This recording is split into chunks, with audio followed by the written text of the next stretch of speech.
Hoje, o melhor direito social que existe, salário. É o salário. Eu vejo a galera brigando igual o Uber. Você pode sentar com qualquer Uber. Pergunta pra ele, cara, vamos fazer o seguinte. Quero assinar a sua carteira. Você quer? Ele não quer. Pergunta o cara da Rappi, do 99 iFood e tal, da vida. Se os caras querem sair dali pra ir trabalhar. Não, tem um emprego ali de um salário pra você. O cara, não quero. Mas aquele cara que trabalha no Uber, no 99, aquele cara ganha mais dinheiro.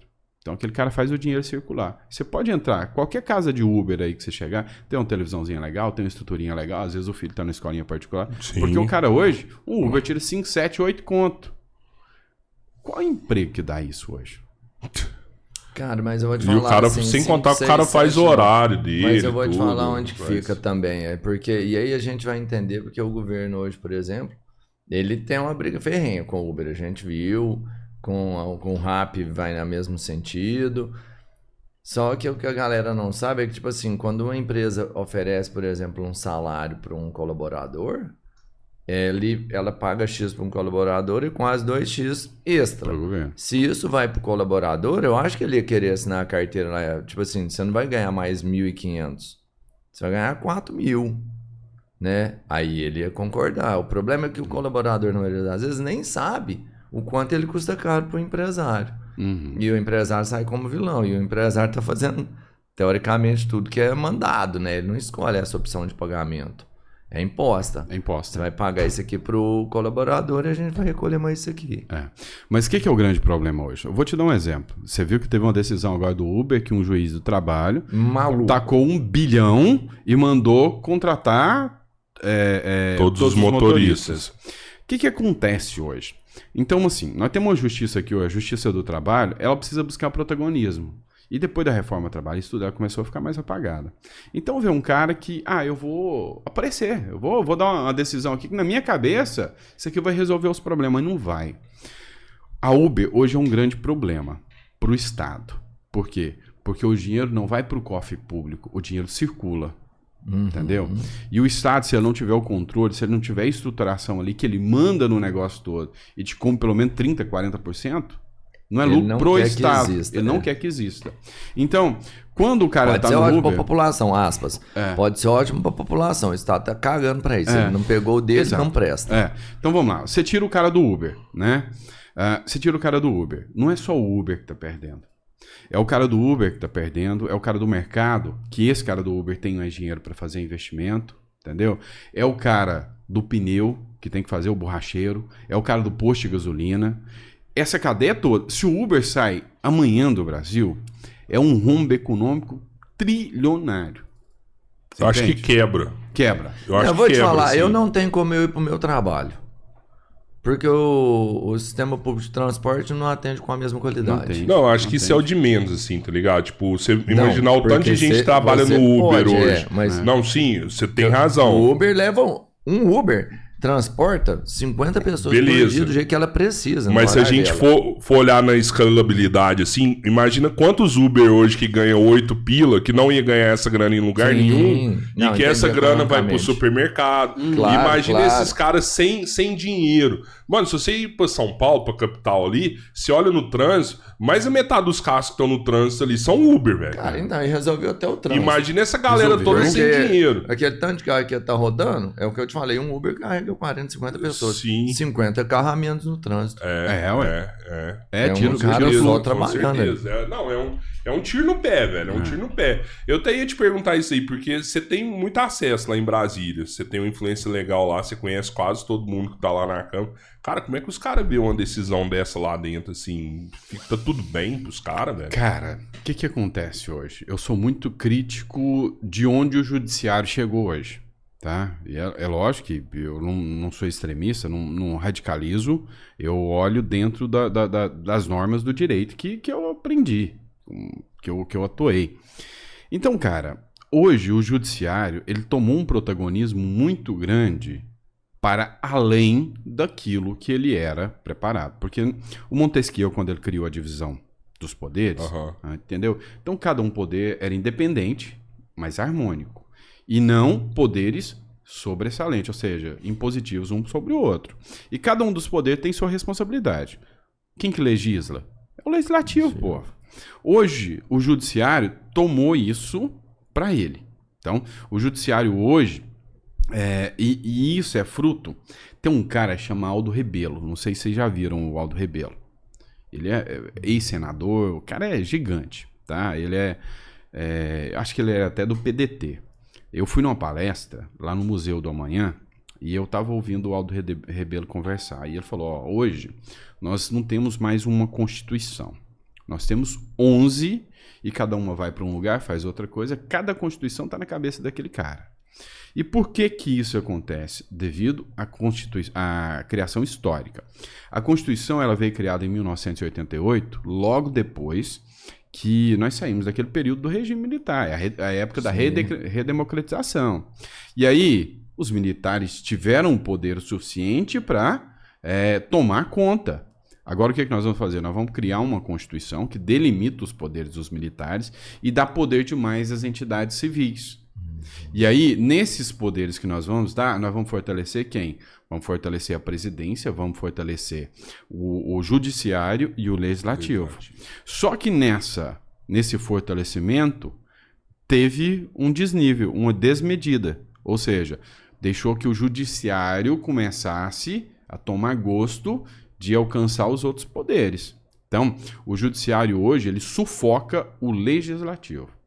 Teve uma época que o judiciário, ele estava sufocando muito, e isso aí era alvo de muitas críticas. Ele sufoca ou ele atua no lugar do legislativo? Porque hoje eu ouvi falar que com a ausência de um dos poderes, o outro poder tem que sobressair.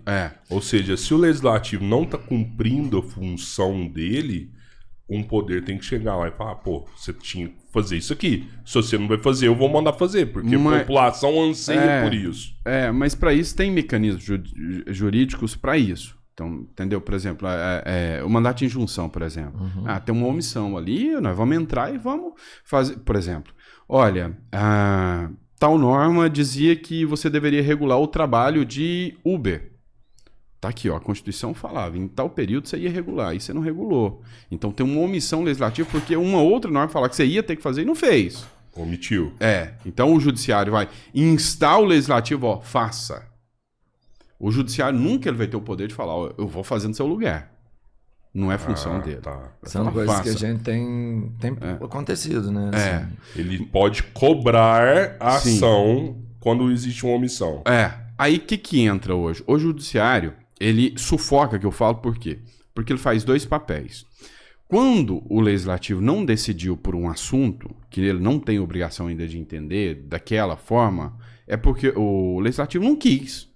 O judiciário não tem que obrigar se não for algo que realmente ele já tinha um dever, um mandamento, uma norma constitucional de fazer. Então, por exemplo, muitas normas da Constituição, elas prevêem que você vai regular alguma coisa, e ela já previu, por exemplo, você vai regular o Código Tributário. A Constituição já previu que você tem que criar um código aqui para regular os impostos. Eu estou omisso. Não, então faz. A Constituição está mandando. Aí é uma coisa. Agora, o que ele faz? Ele sufoca do ponto de vista que muitas medidas, igual a Tabata Amaral, é uma parlamentar. Ela deu uma entrada com uma ação agora, porque o Congresso resolveu votar agora a questão do casamento homoafetivo. Essa é uma atribuição de quem? Do Congresso. Exatamente. Do Congresso. A Tabata Amaral entrou contra o Congresso falando que o Congresso não pode votar ou decidir sobre aquilo e pediu que o Judiciário suspenda uma votação do Congresso. Você vota no Judiciário? Não. Então, aí, quando um partido X entra com uma ação e o STF entende que aquilo é uma espécie de... é uma litigância de má-fé, taca 22 milhões de multa. Quando uma ação como essa, cara, a pessoa entra contra o poder do Congresso, a atribuição constitucional dela, pedindo que outro poder que não tem essa prerrogativa suspenda o poder constitucional do Congresso. Entendeu? E se o STF dá isso, ele está indo contra a lei, está indo contra a regra. Mas hoje, o que eu sinto? Eu sinto que eles tomaram gosto disso, tá? Tomaram gosto disso. E isso aí preocupa. Preocupa por quê? Porque vai ter reação. E por que vai ter reação? Porque a sistemática, a estrutura toda hoje, não é pelo povo, é pelo poder. Sim. E o Congresso, perdendo esse poder, já começa a ficar incomodado. Vou te dar um exemplo. Marco temporal. tá? Das terras indígenas. Não, Tá no auge aí esse assunto. A Constituição, ela é clara, ó. Pertencem aos índios as terras tradicionalmente ocupadas. Beleza. Ocupadas quando? Pô, a Constituição é 1988. Se tradicionalmente ocupadas e a norma nasceu aqui, então se você estava até 1988, você tradicionalmente ocupado. Dali para frente não é terra que estava ocupada. É que vai ser ocupada. A norma não falou que serão ocupadas. É tradicionalmente ocupadas. Pertence aos índios. Beleza. Essa é a tese do marco temporal. Tá lá. Tá na Constituição. O Constituinte definiu. Vem o STF e muda essa regra. Mudou a regra. O que vai interferir? Vai interferir no bibelô do Brasil financeiro. O agro. Por que o agro? O cara tá na fazenda dele. De repente os índios chegam lá, ó, achamos uma ossada aqui do índio Tupinambá. Tá? Achamos a ossada aqui do índio aqui. Então essa terra era tradicionalmente dos índios. Os índios vêm lá, entram, vamos tomar a fazenda do cara. E aí agora a discussão tá, vamos indenizar ou não vamos indenizar esse cara? Esse cara que comprou a fazenda e tá lá produzindo e tá lotada de pé de café. Entendeu? Então você vê o problema que o STF acabou de criar para o Legislativo. O que o Legislativo falou? Juntou agora a bancada do agro, da bala e da Bíblia, né? Que dá aí poder suficiente para mudar a Constituição. Tem mais de 300. Falando de quantos deputados aí? Mais de 300. Mais de 300. Mais de 300. Então, você pega esses deputados e os caras falam, não, nós não vamos aceitar. Nós vamos fazer a lei. Ah, vocês vão fazer? Nós vamos fazer agora a interpretação disso aqui. Vamos falar que é quem já estava na época de 88. Sim. Tá, pode fazer. Eu vou declarar essa lei inconstitucional. Eu sou o STF. Aí os caras falam, então beleza. Então vamos mudar a Constituição. Ou seja, os caras estão levantando uma nova Constituinte. Por quê? Porque os caras estão, hoje, tem uma guerra, um conflito escancarado entre legislativo e judiciário. Enquanto esse conflito é para alcançar a direita, tá tudo bem. Mas aí quando começa a alcançar outros fatores, que são fatores que vão causar descrédito, por exemplo, o aborto. Que a Weber fez agora.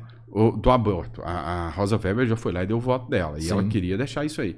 Tá, isso é pauta do Congresso. Pois é. Pauta do STF.